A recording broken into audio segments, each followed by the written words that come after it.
Tier 8, and Germany finally gets something that feels like a heavy tank.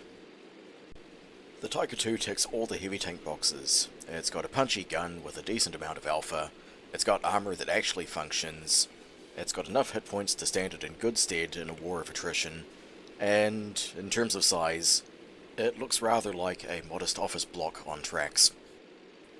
The Tiger II retains the classic German blocky design, which means that angling is vitally important in increasing the effectiveness of your armour. Sure, the frontal plate comes pre-angled with a nice slope on it, but you still need to alter the angle to protect the lower glacis, and especially to side scrape. The length of this tank, in contrast with the Tiger and the centrally mounted turret there, it really makes the Tiger II a fantastic side scraper, almost on par with the KV-4.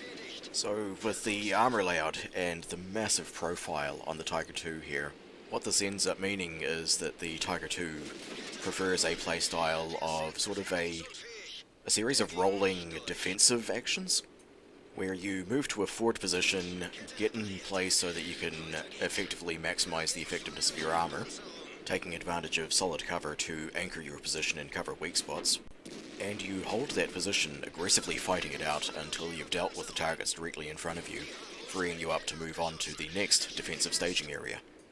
Because of the size of the Tiger II, because of the flat sides, you can't play a aggressive brawling machine. You can't just run out and rely on your pre-angled armour to save you. You instead have to keep looking to the terrain to set up favourable engagements to control the encounter so that your armour does the work that it needs to do, and you can grind down the enemy with your pretty damn good DPM. Now, nothing that I've faced so far has really had the penetration to challenge the Tiger II's armour. This is pretty much golden matchmaking.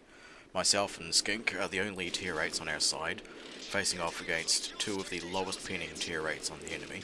That VK has a mere 200mm of pen, the T69 is unfortunately using the 76mm, which is just dreadful. IS and KV3 with their 122mm guns have only 175mm penetration, the T25/2 about 180, the T29 198, and that's about the best they can rock.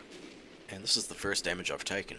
We've finished the IS, the 4502A just taken out there, the T69 not long to follow, likewise the T25, and we're all still sitting strong, nearly full hit points. And it's all because they've let us occupy an excellent defensive position. Myself, Skink, and an IS have managed to fend off about 8 enemy tanks, all because we were able to keep them in our frontal arc, all in generally the same direction so that we could all effectively use our armour against them. And our 3 guns have been enough of a deterrent to stop them from simply swarming us. Now this would all be different if the enemy were higher tiers, 9s and 10s, or if they'd even brought along some of the higher penning tier 8s, IS-3s for example, AMX-5100s, or if they just resorted to loading the skill rounds, pressing the 2 key to buy themselves to victory. Then the enemy could just brute force their way through my armour. And if that were the situation, I would not be the aggressive line holder, that would not be my job. When you're a bottom tier, your job is to support the designated top tier heavies. And if Matchmaker decides to screw you and makes you the designated top heavy despite being bottom tier, you have to play cagey as fuck. This is where that rate of fire comes in handy. You want to be slowing down the opponent, holding them off as much as possible, going for all the tracking shots, going for all the pinpoints into the soft little modules, set them on fire, ruin their engine, just hold them at bay, and if they are going to shoot at you, just make sure that they only have the longest, most exaggerated angles to shoot at. Be aware of your limitations. Your armor is good, but it's not great. Your hit point pool is decent, but it's not Tiger 1 decent. You can't brawl, but you can hold a corner. Leading an aggressive assault across an open field will get you killed, but provided you're not the sole focus of the enemy's attention, in a long-range engagement, you're probably gonna come off better than they are. So when it's time to move on and cross that open field, let your allies be your eyes.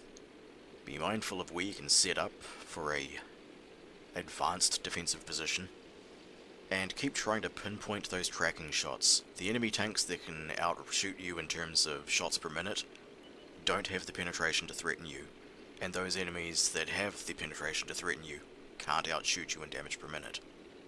So really, with the Tiger II, more than many other tanks, the key to success is using terrain and using your team to control engagements to make sure they happen on your terms. Pretty obvious, right?